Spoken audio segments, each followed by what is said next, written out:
चलिए चाय पर चर्चा की शुरुआत करते हैं। पवित्र चार धाम यात्रा की खबर से जुड़ी हुई है।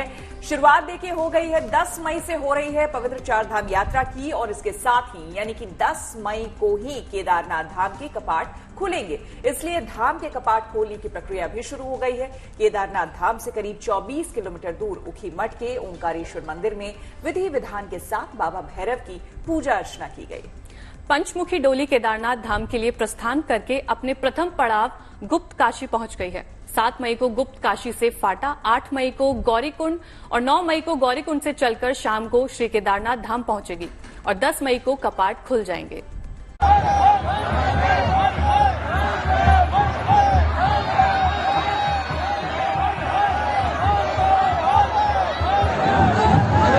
भगवान शिव का पंचमुखी स्वरूप, माथे पर चंदन, त्रिपुंड और फूलों का श्रृंगार, ये वही अद्भुत अलौकिक पंचमुखी मूर्ति है जिसके पवित्र पूजन के साथ ही बाबा केदार के कपाट खुलने की प्रक्रिया का श्री गणेश होता है। पवित्र चारधाम यात्रा की शुरुआत 10 मई से हो रही है, लेकिन इससे पहले केदारनाथ धाम के कपाट खोलने की प्रक्रिया शुरू हो गई है। केदारनाथ धाम से करीब 24 किलोमीटर दूर ऊखीमठ के ओंकारेश्वर मंदिर में विधि विधान के साथ बाबा भैरव की पूजा अर्चना की गई। माना जाता है कि भैरवनाथ बाबा केदार के क्षेत्र रक्षक हैं। ऐसे में केदारनाथ मंदिर के कपाट खोलने से पहले शास्त्रों में भैरव पूजा का विधान है। चूंकि सर्दियों के मौसम में केदारनाथ धाम में भीषण बर्फबारी होती है, ऐसे में बाबा केदार ऊखीमठ में शीतकालीन प्रवास करते हैं और फिर ग्रीष्मकालीन निवास के लिए पंचमुखी उत्सव मूर्ति डोली केदारनाथ धाम के लिए प्रस्थान करती है। और इस बार भी परंपरा के अनुसार पंच केदार की डोली ऊखीमठ से केदारनाथ धाम के लिए रवाना हुई है। इस धार्मिक यात्रा में भक्तों का जोश और उत्साह देखते ही बन रहा है। बड़ी संख्या में श्रद्धालु अपने आराध्य बाबा केदारनाथ की इस पंचमुखी चल विग्रह मूर्ति यात्रा में शामिल हो रहे हैं। भगवान श्री केदारनाथ की चल विग्रह पंचमुखी मूर्ति आज गुप्त काशी के विश्वनाथ धाम मंदिर पहुंचेगी और यहां रात्रि प्रवास करेगी। फिर 7 मई को पंचमुखी डोली गुप्त काशी के विश्वनाथ मंदिर से चलकर फाटा में प्रवास करेगी। 8 मई को गौरीकुंड और 9 मई को गौरा माता मंदिर गौरीकुंड से चलकर शाम को श्री केदारनाथ धाम पहुंचेगी। 7 तारीख को विश्वनाथ मंदिर गुप्त काशी से प्रस्थान कर पैदल मार्ग से फाटा पहुंचेगी। फाटा के पश्चात 8 तारीख को भगवान का चल उत्सव विग्रह गौरीकुंड पहुंचेगा और 9 तारीख प्रातः गौरी माई मंदिर से भगवान केदारनाथ जी का चल विग्रह केदारनाथ भंडार में अवस्थित होगा तथा 10 तारीख प्रातः 7 बजे भगवान श्री केदारनाथ जी की कपाट खोली जाएगी। अब 10 मई की वो शुभ घड़ी भी नजदीक है जब भक्तों को केदारनाथ धाम में अपने आराध्य भगवान शिव के अद्भुत स्वरूप के दर्शन होंगे और इसके लिए मंदिर प्रशासन की ओर से तैयारी पूरी कर ली गई है। रुद्रप्रयाग से प्रवीण सेमवाल के साथ bureau report, good news today.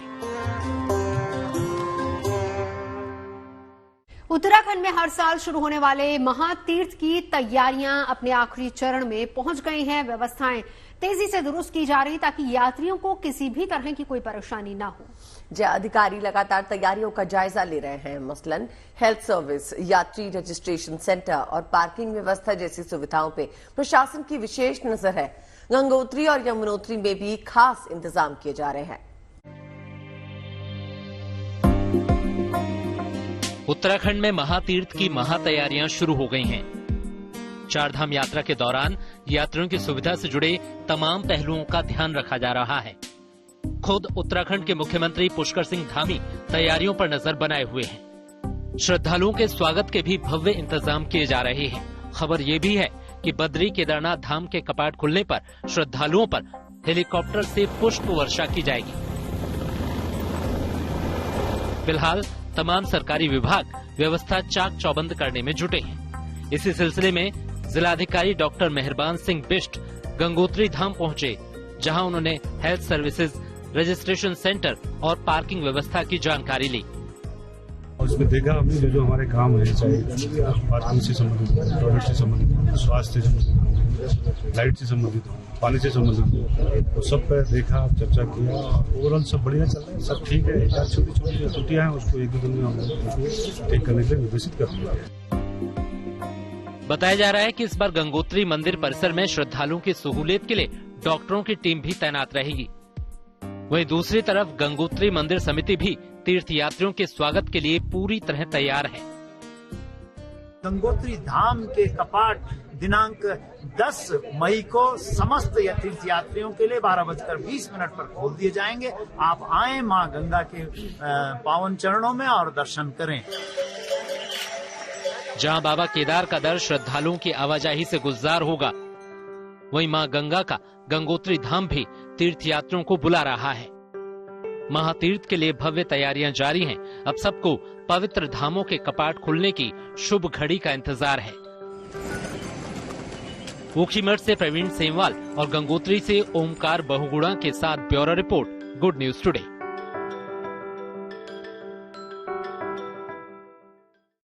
और इस बार केदारनाथ यात्रा के दौरान प्रशासन के साथ रुद्रप्रयाग जिले के स्कूलों के बच्चे भी यात्रियों की मदद करते नजर आए। ये स्कूली छात्र भीड़ नियंत्रण करने में पुलिस की मदद करेंगे। यात्रियों के ठहरने के लिए होटल्स, होम स्टे की जानकारी भी देंगे। ये बच्चे खराब मौसम के दौरान यात्रियों का मार्गदर्शन भी करेंगे। इस काम के लिए कई स्कूली बच्चों को यात्रा प्रबंधन की ट्रेनिंग दी जा रही है। यानी देवभूमि के ये छात्र सेवा, सत्कार और संस्कार की मिसाल पेश करने वाले हैं।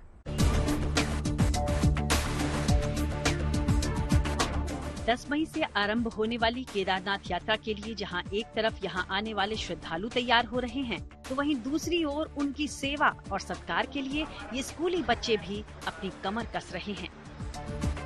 दरअसल ये खास और एक सेवा भाव वाली पहल है। नई शिक्षा नीति के तहत स्कूली छात्र छात्राओं के कौशल विकास पर खासा जोर दिया जा रहा है। शिक्षा विभाग के अनुसार इन सभी बच्चों ने केदारनाथ यात्रा सीजन में आने वाले श्रद्धालुओं के सहयोग की इच्छा जताई। जिला प्रशासन के सहयोग से ऊखीमठ क्षेत्र के 6 विद्यालयों के एनसीसी, एनएसएस एवं अन्य छात्र छात्राओं जिनके स्वयं के द्वारा स्वयंसेवी बनने की इच्छा जाहिर की गई, पुलिस प्रशासन, जिला प्रशासन, रेड क्रॉस एवं नेहरू युवा केंद्र के स्वयंसेवियों के सहयोग से विद्यालय के स्वयंसेवी छात्र छात्राओं द्वारा बुजुर्ग यात्रियों के आने जाने की सुविधा, दिशा ज्ञान, प्राथमिक चिकित्सा, विभिन्न सुविधाओं स्थलों की जानकारी उन तक पहुंचाना, पर्यावरण के प्रति जागरूकता पैदा करना, प्लास्टिक कूड़ा न करने हेतु जन सामान्य को जागरूक करना जैसे महत्वपूर्ण कार्य किए जाएंगे। जिसके बाद इस यात्रा मैनेजमेंट क्लास के टीचर बने जिलाधिकारी साहब, जिसमें उन्होंने खास तौर से केदारनाथ धाम यात्रा पर फोकस किया। इस दौरान उन्होंने गुप्तकाशी से लेकर सोनप्रयाग तक अपनी सेवा देने के लिए इन बच्चों को श्रद्धालुओं की सेवा करने और उनको सहूलियत देने के गुर सिखाए। किसी को लग रहा है कि नहीं उसका चल नहीं पा रहा, तो आपने उसकी मदद करके पुलिस के कोई खो गया, किसी का सामान खो गया, तो आपका सोनप्रयाग में जैसे कहीं पर आपका कोई पुलिस केंद्र है या कुछ है, वहाँ पर आपने इनके साथ पुलिस से मदद की। आपके सचिव है आपके यहाँ सोनप्रयाग के असवाल जी, आपने इनको इन्फॉर्म किया। और यात्रा मैनेजमेंट की पाठशाला के तहत इन स्कूली बच्चों को मॉक ट्रेनिंग दी गई, जिसमें यात्रा के दौरान भीड़ मैनेजमेंट, जाम में गाड़ियों की लाइन ठीक करवाना, स्वास्थ्य और पानी समेत इमरजेंसी हालत में भी पुलिस को जानकारी देने जैसे पहलू शामिल थे।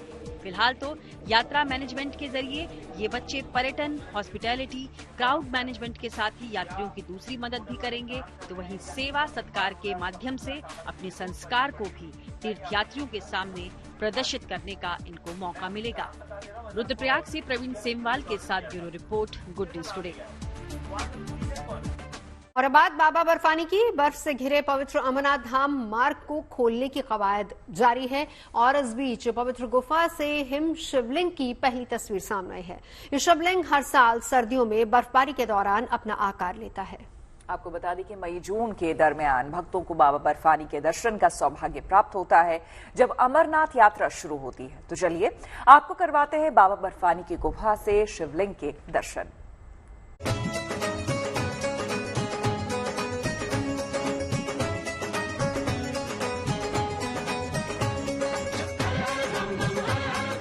वैसे तो इस साल अमरनाथ यात्रा 29 जून से आरंभ हो रही है, मगर पवित्र शिवलिंग की इन तस्वीरों को देखकर तमाम भोले के भक्तों के दिल से यही निकल रहा है। चलो अमरनाथ, चलो अमरनाथ, चलो अमरनाथ प्यारे, बम बम के लगा नारे, चलो अमरनाथ। पवित्र अमरनाथ गुफा में बाबा बर्फानी का हिम शिवलिंग पूरा रूप ले चुका है और ये वो समय है जब भोले के भक्त अब पवित्र शिवलिंग के पावन दर्शन कर पाएंगे।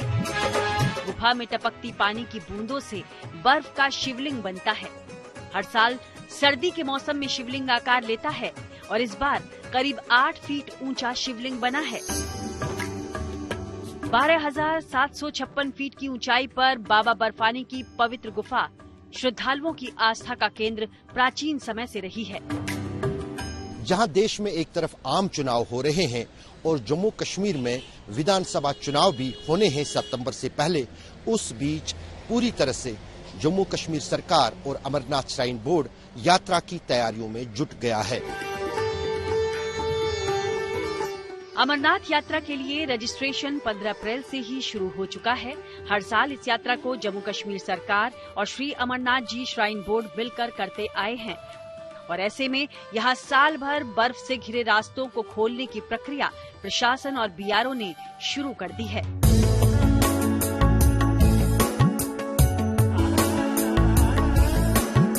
हर साल शिवलिंग के दर्शन और पूजन के लिए देश विदेश से लाखों श्रद्धालु बाबा के दरबार हाजिरी लगाने आते हैं। पिछले साल 2023 में ये तीर्थ यात्रा 62 दिनों तक चली थी, जबकि इस बार ये यात्रा करीब 50 दिन यानी रक्षाबंधन के दिन 19 अगस्त को संपन्न होगी। साल 2023 में करीब 4.5 लाख श्रद्धालुओं ने बाबा बर्फानी के दर्शन किए। उम्मीद की जा रही है कि इस साल कम समय के बावजूद बड़ी संख्या में श्रद्धालु अमरनाथ धाम पहुंचेंगे। अमरनाथ गुफा की ओर 2 प्रमुख रास्ते जाते हैं, एक पहलगाम से अमरनाथ गुफा तक और दूसरा रास्ता सोनमर्ग बालटाल से अमरनाथ गुफा तक। ये दोनों रास्ते बर्फ से घिरे हुए हैं। इन दोनों रास्तों पर फिलहाल प्रशासन ने बर्फ हटाने का काम शुरू किया है, जिसमें करीब 15 दिन लगेंगे। उसके बाद रास्तों और अमरनाथ यात्रियों के लिए दूसरी तरह की सुविधाएं 29 जून से पहले तैयार की जाएंगी। माजिद फारूक के साथ गुड न्यूज टुडे के लिए अशरफ वानी, श्रीनगर से। तमिलनाडु में त्रिची में कावेरी और कोलेरुन नदी के बीच टापू पे बना है श्री रंगनाथ स्वामी मंदिर। क्षेत्रफल के हिसाब से इसे दुनिया का सबसे बड़ा मंदिर माना जाता है। इस मंदिर में भगवान विष्णु, भगवान राम, श्री कृष्ण और मां लक्ष्मी समेत 48 मंदिर मौजूद हैं। यहाँ पे आके भक्तों को अनोखी अनुभूति होती है। इसी के साथ इस मंदिर में साल भर अलग अलग उत्सव मनाए जाते हैं। आजकल चिथिराई कार फेस्टिवल मनाया जा रहा है। ये वैष्णव समुदाय का एक बहुत ही महत्वपूर्ण त्योहार है। मंदिर के ध्वजारोहण के साथ पर्व का शुभारंभ होता है। त्योहार का मुख्य आकर्षण है सजाए गए रथों पर देवताओं का जुलूस। देखिए इस सालाना उत्सव की एक झलक।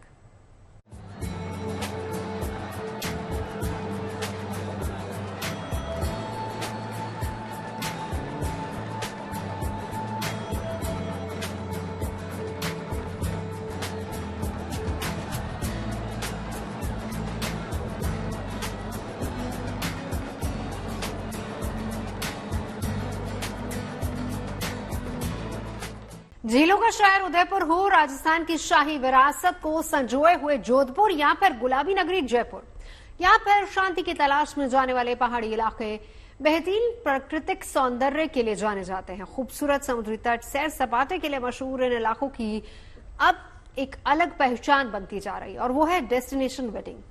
जहां देश के कोने कोने से लोग पर्यटन के लिए मशहूर जगहों पे डेस्टिनेशन वेडिंग्स के लिए आ रहे हैं, तो विदेशी सैलानियों के बीच भी इन जगहों को शादी ब्याह के लिहाज से लोकप्रिय बनाने की तैयारी हो रही है, ताकि वो भारत में इन जगहों पे अपनी शादी को यादगार बना सके।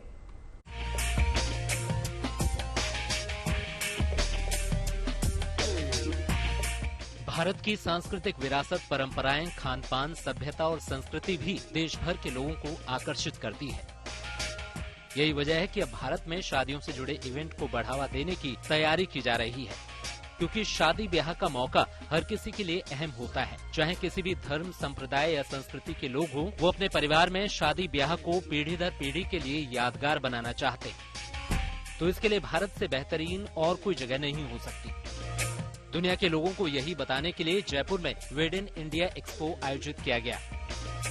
ये जो पूरा एक्सपो है, इसमें कोशिश ये है कि पूरी दुनिया से वेडिंग प्लानर्स को हम अट्रैक्ट करें भारत की तरफ, उन्हें दिखाएं कि भारत में कितनी डेस्टिनेशंस हैं, चाहे वो राजस्थान के फोर्ट्स और कैसल्स हों, चाहे गोवा और केरला के बीचेस हों, चाहे हिमालय के पहाड़ हों, और इस तरह के टी गार्डन्स हैं। नॉर्थ ईस्ट में बहुत सारी सुंदर लोकेशंस हैं। वेड इन इंडिया एक्सपो में कई देशों के टूर ऑपरेटर्स ने भाग लिया।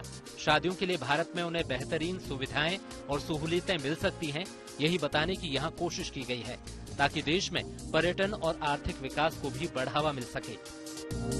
किस तरह से हम अपने देश में और साथ ही राजस्थान में किस तरह से शादियों की संख्या को बढ़ा सकते हैं, इस पे हम लोग आगे कोशिश करेंगे बढ़ाने की, क्योंकि नॉर्मल टूरिस्ट के साथ साथ जो वेडिंग की दृष्टि से टूरिस्ट आते हैं, जो बिग बिजनेस कॉन्फ्रेंसेस के रूप में टूरिस्ट आते हैं, उनका भी टूरिज्म में बहुत बड़ा रोल है।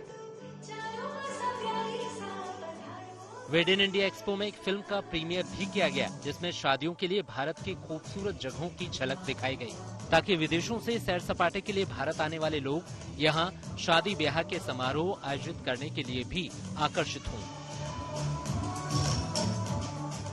Bureau report, good news today.